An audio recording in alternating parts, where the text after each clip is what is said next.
You already sold? Dale Frickett set his coffee cup down hard enough to rattle the saucers on the next table. All of it? Ray Halt nodded. He kept his eyes on his own cup. At $2.80. It wasn't a question. Dale said it like a verdict. The Milbrook Co-op diner on a Tuesday morning in October 1983 was not a place for private conversations. There were 8 other farmers at 4 tables, and every one of them had just heard what Dale said. $2.80 a bushel. Corn, already sold. Every last kernel. Ray nodded again. Dale leaned back and laughed. Not a mean laugh. Something worse, a pitying one. Ray, they're saying $3.50 by February. Harland Stuber over in Benton County's already got quotes for $3.60 on delayed pricing. You left 70 cents a bushel on the table. Ray said nothing. On how many bushels? Someone at the back table asked. Ray didn't answer that either. He finished his coffee, put exact change on the counter, and left. Behind him, the conversation broke open like a ripe ear. Margaret. Here's what they didn't know. Here's what Ray knew. He farmed 480 acres in Dunham County, Iowa. Sandy loam up north, heavier black ground in the river bottom. That year, he'd planted 380 acres of corn and 100 of soybeans. Decent stand. Good June rains. August stayed dry, but not killing dry. When harvest came in, he averaged 118 bushels per acre on the corn ground. That was 44,840 bushels total. At $2.80, he grossed just over $125,500. He'd taken the price the week before harvest, sold the entire position forward to the elevator, delivery through November 15th. No basis contracts, no delayed pricing, no storage. Done. His operating loan for the year was $68,000. Seed, fertilizer, fuel, custom work on the 80 acres his equipment couldn't cover fast enough, crop insurance. He owed the bank $68,000 plus interest at 14.5%, because this was 1983 and interest rates were not a joke. That interest had been running since March. By November, it would be roughly $9,800 in carrying cost on top of principal. So the loan payoff was $77,000 out of the $800, approximately. After that, he had $47,700 left. Out of that came land rent. He rented 320 of his 480 acres at $110 per acre. That was $3,500, which left him $12,500 for living expenses, equipment repairs, and the seed deposit he'd need to put down by February for next year's crop. It was not a rich man's math, but it was a solvent man's math. He'd done the math in September. Sat at the kitchen table with a legal pad and a cup of coffee gone cold and worked it through twice. At $2.80, the numbers worked. He could pay the bank. He could pay the landlords. He could stay in business. That was the whole question. He didn't sell because he thought prices were going to fall. He sold because the numbers worked and because he understood something most of his neighbors had quietly forgotten.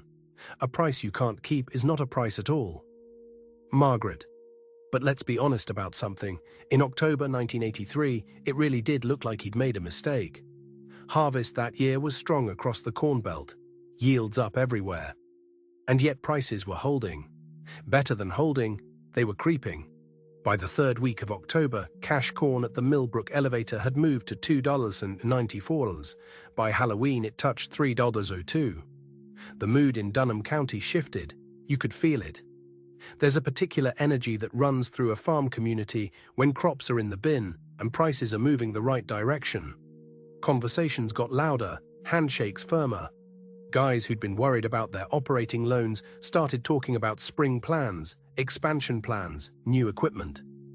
Dale Frickett put 38,000 bushels in a hired bin he'd rented for the season. He was paying $0.04 per bushel per month in storage, $1,520 a month. He had an operating loan of $91,000 at 25% interest, $13,800 in annual carrying cost, or about $150 a month. So Dale was paying $2,670 a month to wait for better prices. Every 30 days he held, he needed corn to move up more than $0. Whoa, $7 just to break even on his storage and interest. But when you're watching prices go from $2.80 to $3, in 3 weeks, carrying costs feel like a minor inconvenience. By mid-November, corn in Milbrook was at $3.11. Ray drove past the elevator one afternoon and checked the sign. $3. 11. He'd sold at $2.80. The difference on 140 bushels was $13,900. He did that math in his head without meaning to. It just arrived, the way bad news does. He kept driving. Margaret, the coffee shop conversation changed character in November. It stopped being about Ray's mistake and started being about who'd held the most bushels and what price they were targeting. Harland Stuber, who farmed 640 acres across the county line, had 51,000 bushels in a new grain bin he'd put up in September. Steel bin, 27,000 bushel capacity, and he'd rented a flat storage building for the overflow. He'd financed the bin on a 7-year note at 16%. Monthly payment around $480. Best investment I ever made, he told people. He was pricing his corn at $3.50, and he would not discuss moving it for less. Virgil Camp had rolled his operating loan. Instead of paying it off at harvest, he'd talked to the ag lender at First National and restructured, interest only through March, then a spring payoff when he'd sell the corn. The lender had gone along with it. Corn was the collateral, and corn looked good. Virgil's playing it smart, people said at the co-op. 3 other farmers Ray knew had done versions of the same thing. Hold the corn, extend the loan, wait for the price. The logic wasn't crazy, it had worked before. In 1979 and 1980, farmers who held through the winter had collected $3, $60 and better in the spring. The muscle memory of that move was still fresh. The brain said, this is how you make the extra money, this is how you get ahead. Ray watched all of this. He said very little. He'd paid off his operating loan in early November, walked into First National, wrote the check, shook hands with Jim Bellett, the ag lender, and left. Clean. Done. Jim Bellett had given him a look. You're not holding any bushels? Ray said no. Jim nodded slowly. You might leave some money out there. Ray said he knew, he did know, and he was starting to wonder if he'd made the wrong call. Margaret, here's where it gets complicated, because markets don't cooperate with clean stories. November went to December and corn kept rising. By December 10th, the Milbrook board read $3.18s. By December 22nd, $3.24s. Ray was at his brother-in-law's for Christmas, and someone brought it up. Not even cruelly, just as a fact, the way you'd mention weather. Corn's at $3.24. Ray, you holding any? Ray said no. His brother-in-law said nothing, but his wife's face said enough. The number Ray kept returning to was $3. 24 minus $2. 80 equals $0. 44 times 44,140 bushels equals 19,730. That was the gap between what he'd taken and what he could have taken if he'd sold that day. $20,000. Not a rounding error on a farm grossing $125,000. Real money. Was he wrong? Here's the thing about financial decisions made under uncertainty. You can only evaluate them with information that didn't exist when you made them. In October, Ray didn't know prices would rise to $3.24. Nobody did. He'd sold because the numbers worked, and because risk, not reward, was what he was managing. But standing in his brother-in-law's kitchen on December 26th with corn at $3.24 and climbing, the discipline felt a lot like stubbornness. He did the math again. At home. Legal pad, same kitchen table. He wrote out what his neighbors were carrying. Storage costs through March at $0. Worrow 4 month would add up to $0. 20 per bushel over 5 months. Interest on extended operating loans at 15% for 5 months was another $0. 0.06 per bushel at average loan levels. So to sell at a net equivalent to his $2, $80 in October, a farmer holding corn needed the March price to be $3. 0.06 at minimum. Just to break even with him. March corn futures were trading around $3.35. He looked at that number for a long time. At $3.35, they'd beat him. Net of carrying costs, they'd net $3.09. Better than his $2, $80. He'd reduced the risk. They'd taken the risk, and right now it looked like the risk was paying off. He put the legal pad away and went to bed. Margaret, January came in cold. The first week, corn moved to $3.28, then $3.31. Harland Stuber reportedly told someone he was waiting for $3.75. "It's going there," he said. "The Russians need corn. Demand is there." Demand. That word was doing a lot of heavy lifting that January. Here's what was actually happening, though nobody in Dunham County was paying close enough attention. The US dollar had been strengthening hard since 1980. The Federal Reserve under Paul Volcker had jacked rates to kill inflation, and it was working. Inflation was falling. But a side effect was that a strong dollar made American exports expensive on the world market. A bushel of Iowa corn priced in strong dollars cost more in Soviet rubles, in Japanese yen, in Brazilian cruzeiros than it had 3 years earlier. Not because corn was worth more, because the dollar was worth more. Export sales had been slowing since late 1981. The USDA numbers were there for anyone who wanted to look. Corn export inspections in the last quarter of 1983 were running 12% below the prior year. Brazil was expanding its own corn acreage. Argentina was competitive on price. The Soviet Union, after the grain embargo years, was diversifying its supply sources. Demand was not where Harland thought it was. And there was a policy piece coming that almost nobody had priced in. The Reagan administration's Payment-in-Kind program, PICA, had already been announced, designed to reduce surpluses by paying farmers in surplus grain to idle acres. If it worked, and it was working, it would cut 1984 plantings significantly. Tighter supply ahead should support prices. But the other side of PIC was that the government was releasing existing grain stocks into the market as payments, adding supply now, which pressed near-term prices even as it theoretically reduced future supply. The market was sorting through that math in real time, and it was not simple. In the second week of January 1984, corn at Milbrook pulled back to $3.19. A week later, $3.11. Margaret. The first round of doubt was quiet. Dale Frickett mentioned at the elevator that the basis had weakened. The local cash price was falling faster than futures because the local elevators were full and there was nowhere to move corn. "Basis'll recover," he said, but his voice had a different register than it had in November. Virgil Camp called First National about extending his interest-only period through April. Jim Bellott said he'd need to see the corn, needed to know it was properly stored, needed an updated financial statement. Virgil had expected a routine call. It turned into a 45-minute conversation he hadn't anticipated. By late January, corn in Milbrook was at $3.02, right back where it had been on Halloween. The carrying costs were real now. Dale had been paying $2,170 a month for 3 months to hold his 38,000 bushels. He'd spent $8,010 in storage and interest since harvest.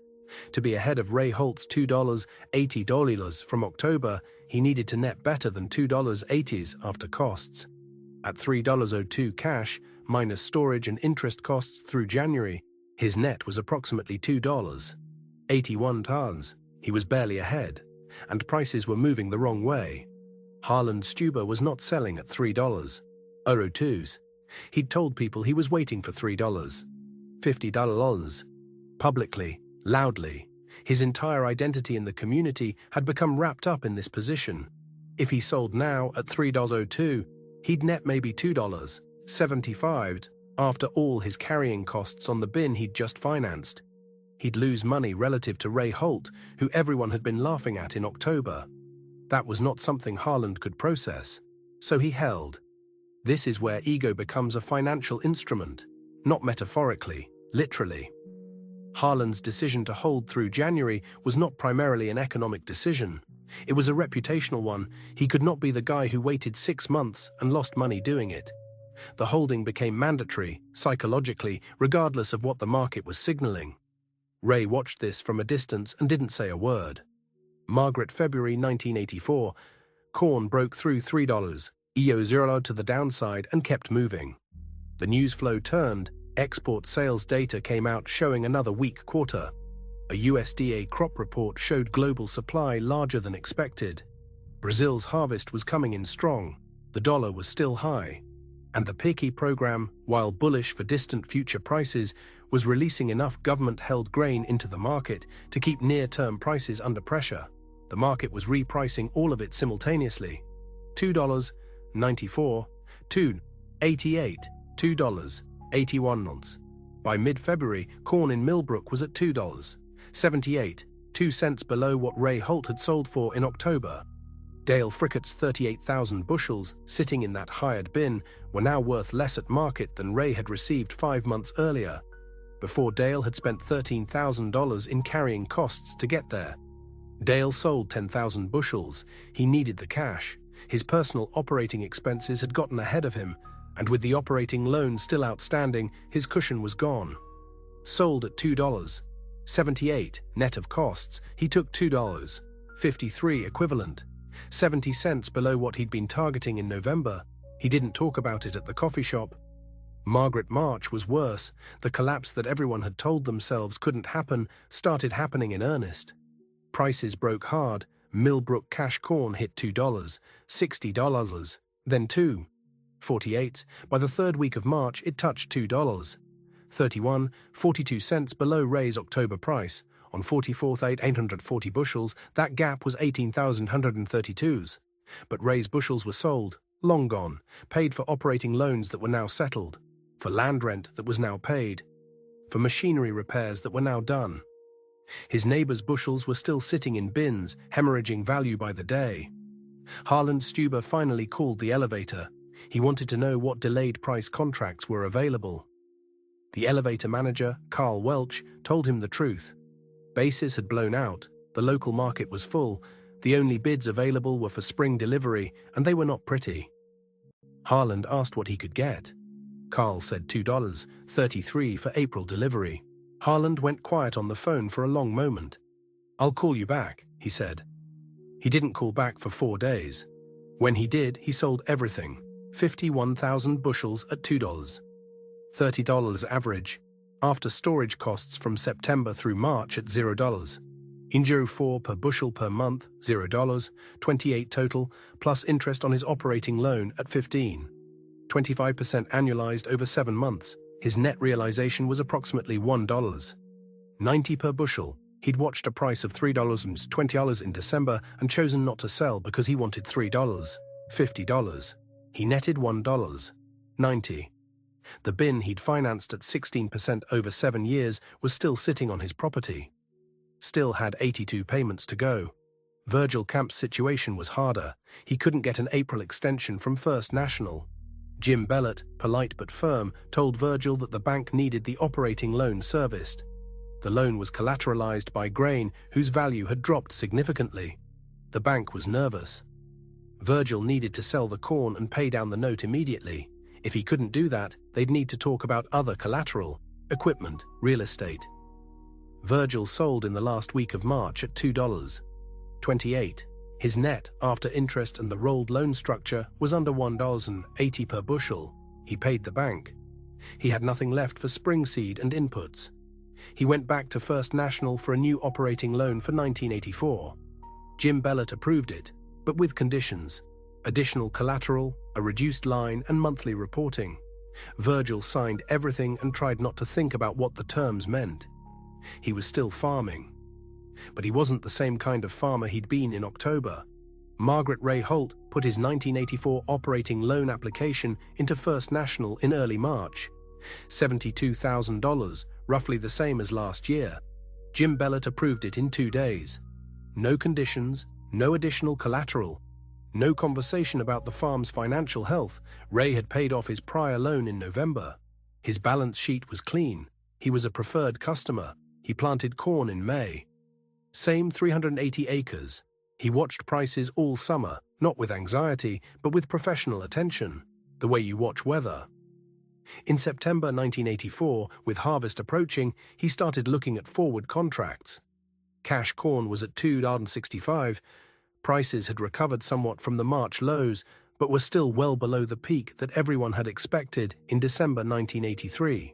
He contracted 70% of his anticipated production at $2.65, left 30% for later pricing. It was a slight modification to the prior year's approach, a small concession to the possibility of being wrong. He was not trying to maximize, he was trying to stay solvent. He did the math. At $2.65, the numbers worked. Margaret. This is the part of the story people want to be more dramatic than it actually was. Ray Halt did not stand on any elevator platform and explain how he'd seen it all coming. He did not tell anyone at the coffee shop that he'd known prices would fall. He had not known. Nobody had known. That was never the point. The point was that in October 1983, the price of $2.80 made his operation viable. He could pay his debts. He could pay his rent. He could live and plant again in spring. That was a fact. The possibility of $3.50 in February was not a fact. It was a projection, and projections are not the same as money in the bank. His neighbors had confused a possible future price with a guaranteed one. They'd made borrowing decisions, storage decisions, lifestyle decisions based on a number that existed only as expectation. When the expectation failed, the decisions failed with it. But the loans didn't disappear. The storage costs didn't disappear. The signed contracts with First National didn't disappear. That's the thing about liquidity. You don't notice you need it until it's gone. When grain prices are rising and everyone's carrying costs look like a small fee for a large return, cash flow feels like a luxury concern. It isn't. Cash flow is what keeps you operating while you wait to find out if you were right. When you run out of cash, you don't get to wait anymore. You sell at whatever the market offers, and the market doesn't care about your target price. Ray had cash flow.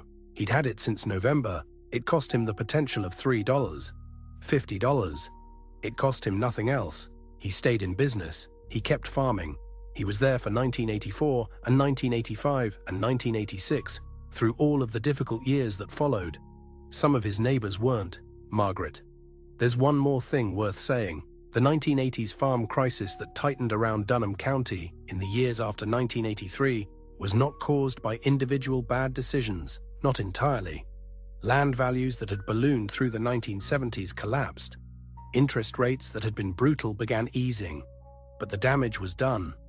Farmers who had leveraged up on inflated land values found themselves underwater. Foreclosures across Iowa, Illinois, Nebraska became a kind of background noise to rural life in the mid-1980s. Ray didn't escape all of that. His land rent went up, then came down. Input costs fluctuated. There were bad yield years. There were years he netted almost nothing. But he was never in a position where a bank was making decisions for him. He never had to sign documents he didn't understand because he had no other choice. He stayed in the driver's seat. That's a kind of freedom that doesn't show up on a balance sheet but determines everything about it. Is it smart to always sell at harvest? No. Holding grain through the winter can add real value in the right market. Basis trading, storage arbitrage, forward contracts, there are legitimate strategies for capturing more than the harvest price. The market rewards patience sometimes, but patience requires cash. Storage requires cash. Waiting requires cash. If you don't have enough cash to wait, then holding grain isn't a strategy. It's a gamble with your operating loan as the stake. And the farm crisis of the 1980s was full of farmers who discovered too late that there's a difference between a strategy and a gamble. Ray Halt knew the difference, not because he was smarter, because he did the math, reduced the risk, and refused to let the crowd's optimism override the numbers on his legal pad. Margaret, if you've ever held a position, in grain, in stocks, in real estate, in anything, past the point where the original math stopped working, just because you didn't want to admit the trade wasn't going the way you hoped, this story is for you. Ask yourself, am I holding because the numbers still make sense, or am I holding because I don't want to be wrong? There's a difference. It's the difference between strategy and ego. And in farming, in any market, ego is the most expensive carrying cost of all. Would you have waited for $3.50? Drop a comment. I'm curious how many of you would have held through December and how many would have sold with Ray in October. If this story made you think about how you manage risk, not just in farming, but in any financial decision, subscribe. We tell these stories because the lessons inside them are still alive. The numbers change. The psychology doesn't. The crowd in that Milbrook coffee shop thought Ray Halt had left money on the table. He had. He'd left the possibility of money on the table and taken the certainty instead. A year later, the certainty looked like wisdom. But in October 1983, it looked like exactly what Dale Frickett said it looked like. A mistake. The discipline to act correctly when it looks like a mistake, that's what survival looks like before it looks like success.